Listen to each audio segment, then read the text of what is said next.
bien le impidieron entrar. Voy a pasar al tema de Ecuador. Está advertido como tema desde que arrancamos la emisión de hoy. Ecuador cumple 6 días de paro nacional, saqueos, enfrentamientos, marchas. ¿A qué se debe? Al gasolinazo. Subieron los precios de la gasolina. Suben los precios de la gasolina, la población sale a la calle a protestar. El presidente, bueno, el gobierno de Ecuador dice esto tiene mano negra, es el expresidente Correa quien está detrás de este asunto. Otros dicen no, es Nicolás Maduro. Y en fin, esto de buscar siempre al gran conspirador, la gran conspiración detrás de los hechos que ocurren es bastante socorrido. Por eso quiero agradecerle al corresponsal de la agencia F que nos acompaña el día de hoy vía telefónica, Elías Levi Benarroch, que nos ayude a esclarecer y analizar esto que está sucediendo en Ecuador, que lleva a que el gobierno haya decidido mover la capital de Quito a Guayaquil. Gusto de saludarle, Elías Levi, ¿cómo está? Buenas tardes. Buenas tardes. Preguntándole cómo están las cosas y sobre todo si hay algo de verosímil en que hubiese mano negra del expresidente Correa o del gobierno venezolano en esto que está sucediendo, Elías. Bueno, pues yo creo que es un poquito temprano para saber este tipo de cosas. Sin duda ha sido la acusación que ha lanzado el presidente Lenín Moreno y lo lleva haciendo desde hace casi 2 años, con lo cual no nos ha sorprendido tampoco que en este caso lanzara esa acusación contra Correa. Se trata más bien, yo creo, en este momento de pura especulación. No podemos tener una prueba a nivel periodístico para poder afirmar eso.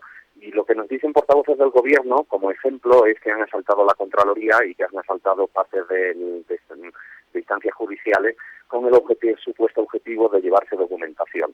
Eso no ha ocurrido, no se han llevado documentación, pero en cualquier caso, yo también lo que me imagino que ir a buscar un expediente muy preciso, no creo que acabara con un caso que tenga que ver con el expresidente. Supongo yo también que esos expedientes están guardados en algún que otro sitio, con lo cual no me parece que sea un argumento demasiado juicioso en este momento. Ayúdeme a entender cuáles son los elementos de esta movilización que lleva 6 días. Aquí en México nos enteramos que tienen un problema similar, por cierto, al que vivió México en el 2017, en enero del 2017, que es un incremento en el precio del combustible. ¿De qué grado fue el incremento? ¿Por qué esto molestó tanto a la población? ¿Por qué esto llevó a la población a la calle?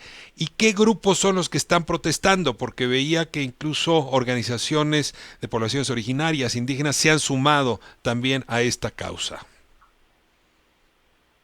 Bueno, yo creo que habría que disgregar un poco exactamente cuáles son los grupos que están participando y cuáles son las razones por las cuales cada grupo participa. Vamos a empezar por el principio. El principio está en el acuerdo que firmaron el presidente Moreno con el FMI, con otras organizaciones internacionales, para obtener una línea de crédito de más de 10.000 millones de dólares. Entonces, ese paquete crediticio vino acompañado de unas condiciones que ya todos conocemos, que las hemos visto en Argentina, las hemos visto en otros países, y esas condiciones incluyen, por supuesto, el recorte del gasto público, incrementar los ingresos de impuestos para que el Estado pueda administrarse de una manera más efectiva y reducir su déficit. Todo esto, por supuesto, incluye despidos, todo esto, por supuesto, incluye reducción de ayudas públicas, todo esto incluye todo tipo de medidas que afectan a la población. Y esa es la base sobre la que se ha gestado esta ola de protesta. Más allá de eso, el movimiento indígena tiene desde hace años toda una serie de reclamaciones que esperaba resolver con la llegada de Lenín Moreno al poder y que no se han resuelto, sino que en cierta medida se han agravado. Y me estoy refiriendo, por ejemplo, al extractivismo. Entonces se han juntado toda una serie de intereses en los cuales han confluido grupos sindicalistas, grupos de oposición correístas y los indígenas, y eso es lo que tenemos hoy en la capital, en Quito.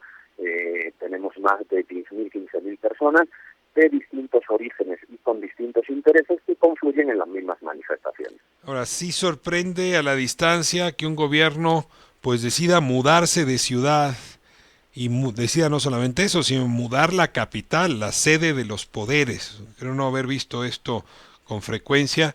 La idea de que se vaya el gobierno a Guayaquil ¿Es teatro, es parafernalia o es una cosa que podría ser incluso definitiva? No, no, no. Vamos a precisar las cosas. En principio no se ha movido la capitalidad Mm. de Quito a Guayaquil. Eso no es hablar con precisión en cierta medida, porque la capital sigue siendo Quito. Lo único que ha ocurrido es que el presidente ha sido trasladado a Guayaquil dentro de una medida de prudencia, dentro de hay que tener en cuenta que los manifestantes están enfrentándose a la policía a 200 y 300 metros del Palacio Presidencial, y entonces las fuerzas de seguridad han decidido que sería más conveniente tener al presidente en Guayaquil. ¿Qué es lo que ocurre? Que cuando el presidente se traslada, pues parte del gobierno también debe trasladarse para coordinar con el presidente. Y entonces tenemos al ministro de Defensa que está en Guayaquil, tenemos al vicepresidente que de todas maneras vivía en Guayaquil, y por eso se crea esta ilusión de que el gobierno se ha trasladado en su totalidad. Pero, por ejemplo, nosotros hemos estado reunidos esta mañana con el ministro de Exteriores, que estaba en Quito, con lo cual no estamos hablando de que se haya mudado todo el gobierno, sino el presidente por unas circunstancias muy particulares de seguridad. Estoy hablando con el corresponsal de la agencia EFE, Elías Levi Benarroch. Estamos hablando de lo que sucede en Ecuador. Elías, yo le agradezco mucho que esté poniendo nuestro cerebro en el refrigerador para moderar pues algunos de los discursos que se están escuchando desde Ecuador, pero uno en particular, y con esto cierro, me deja inquieto, y es la acusación que hace Lenín Moreno de un intento de golpe de Estado. Y este anuncio lo hace, vemos las fotografías con militares detrás suyo, es decir, sí está hablando de palabras mayores. Esto no es un gasolinazo, no es un incremento en los combustibles o de un paquete financiero incómodo. El presidente está hablando de que hay fuerzas que quieren derrocarlo.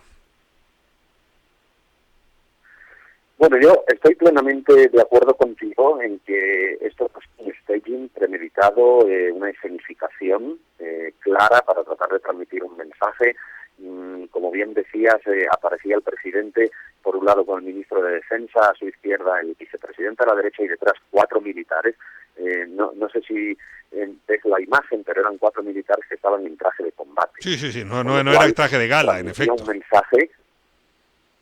Era como, no era un traje de institucionalidad, sino era posición, una cierta posición agresiva, como tú bien decías, de decir, aquí estamos y vamos a plantar cara. Yo no sé si la vía para plantar cara a la ciudadanía pasa por ese mensaje, pero desde luego Moreno ha sido tajante en hablar de un golpe de Estado. ¿Tú podrías calificarlo de golpe de Estado? No, yo no podría calificarlo de golpe de Estado, no estoy tampoco cualificado para hacer ese tipo de valoración, pero creo que a estas alturas un golpe de Estado es otra cosa, y en este caso lo que tenemos es una revuelta popular en el que realmente pueden incidir elementos que estén interesados en derrocar a Moreno, pero para hacer un golpe de Estado se necesita una fuerza de otro tipo. Creo que estamos de acuerdo en que aquí estamos hablando de masas de civiles. Elías Levi Benarroch, corresponsal de la agencia EFE en Ecuador. Le agradezco muchísimo esta intervención hoy aquí en Grupo Radio Centro 97.7 y seguiremos el pulso, ojalá y la vida me conceda mantener esta conversación hacia adelante con este tema o con otros. Elías, muchas gracias. Muchísimas gracias a vosotros. Hasta luego. Bueno, cierro esta conversación.